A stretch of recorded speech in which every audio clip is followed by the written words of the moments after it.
নমস্কার, আমি বিথিন। আপনারা দেখছেন ডিজিটাল খবরিলাল বাংলা।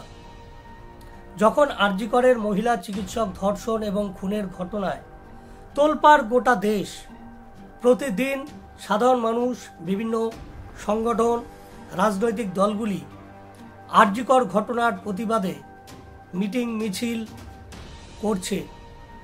রাজ্যের প্রশাসনিক প্রধান, রাজ্যের মুখ্যমন্ত্রী মমতা বন্দ্যোপাধ্যায় যখন অভিযুক্ত বা অভিযুক্তদের ফাঁসির দাবি জানাচ্ছেন, অভিষেক বন্দ্যোপাধ্যায় যখন ধর্ষণের বিরুদ্ধে দেশে কড়া আইন আনার কথা বলছেন, আর কদিন পরেই যখন এই বাঙালি মেতে উঠবে তার শ্রেষ্ঠ উৎসব শারদোৎসবে, ইতিমধ্যেই যার প্রস্তুতি জোর কদমে শুরু হয়ে গিয়েছে গোটা বাংলা জুড়ে। মাতৃবন্দনায় মেতে উঠবে গোটা বাংলা। আর ঠিক সেই আবহে দাঁড়িয়ে ফের রাজ্যে ঘটে গেল নাবালিকাকে ধর্ষণ করে খুনের চেষ্টার মতো ঘটনা। ফের একবার নদিয়ার হাঁসখালির ঘটনার পুনরাবৃত্তি এই রাজ্যে। আপনাদের নিশ্চয়ই হয়তো মনে আছে, নদিয়ার হাঁসখালিতে নাবালিকাকে ধর্ষণের ঘটনা কিভাবে ঘটেছিল।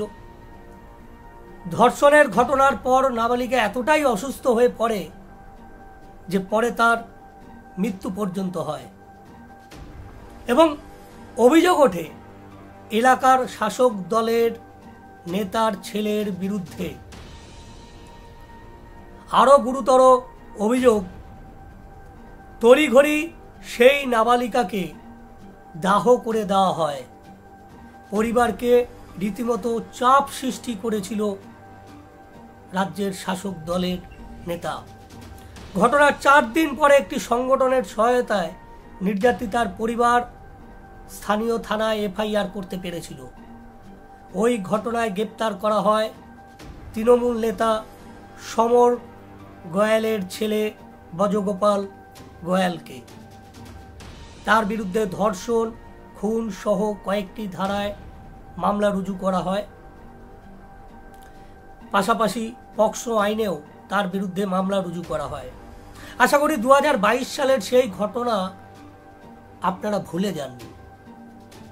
তবু একবার মনে করিয়ে দেওয়ার প্রয়োজন মনে করলাম, তাই আপনাদের মনে করিয়ে দিলাম।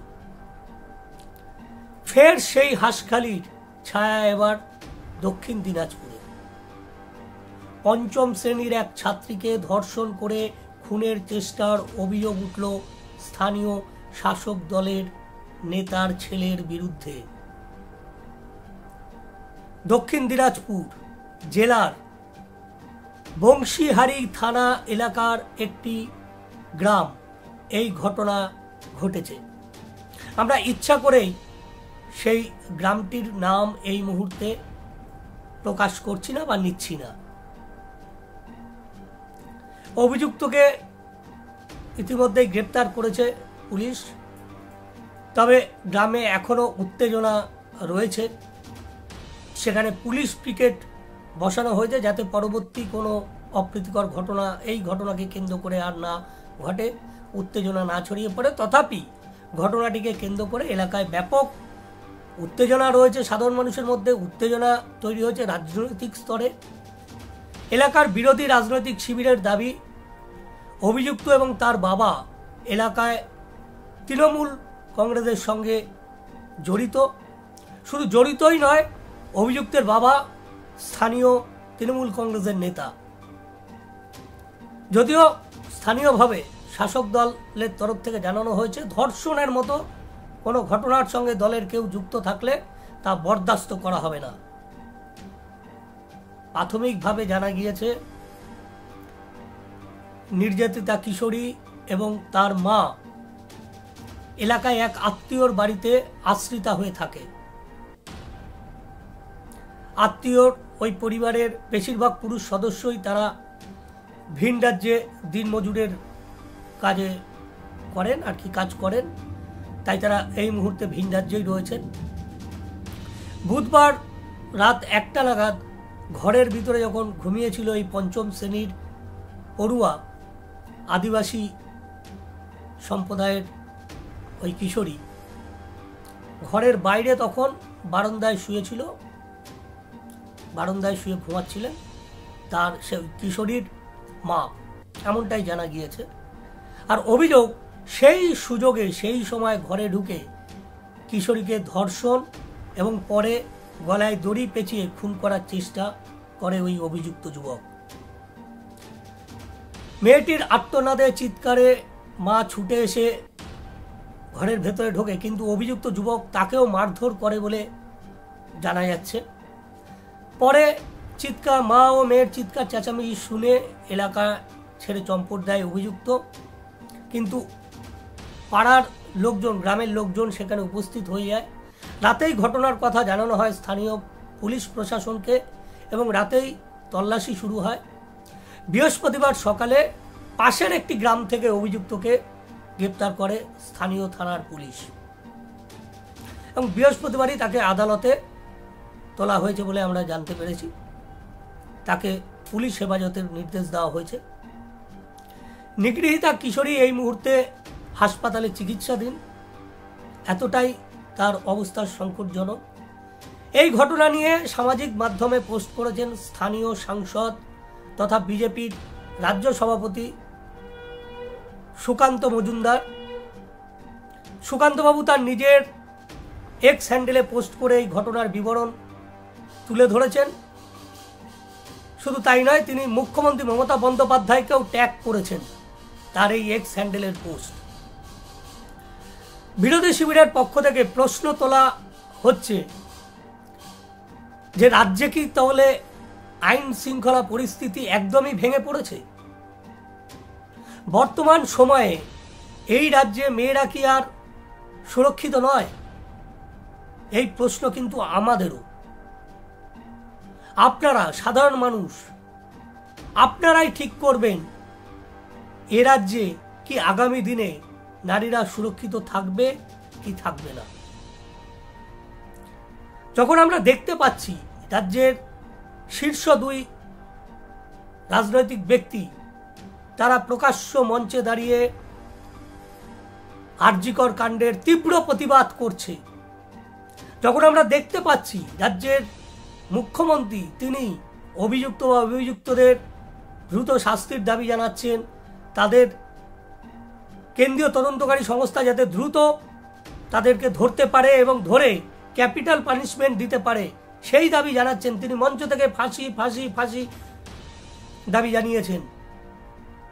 তার দলের second in command Abhishek Bandyopadhyay তিনি দাবি করেছেন তিনি যদি কেন্দ্রীয় সরকার ধর্ষণের বিরুদ্ধে কঠোরতম শাস্তির ব্যবস্থা না করে, নতুন আইন না আনে, তাহলে তিনি একজন সাংসদ হিসেবে লোকসভায়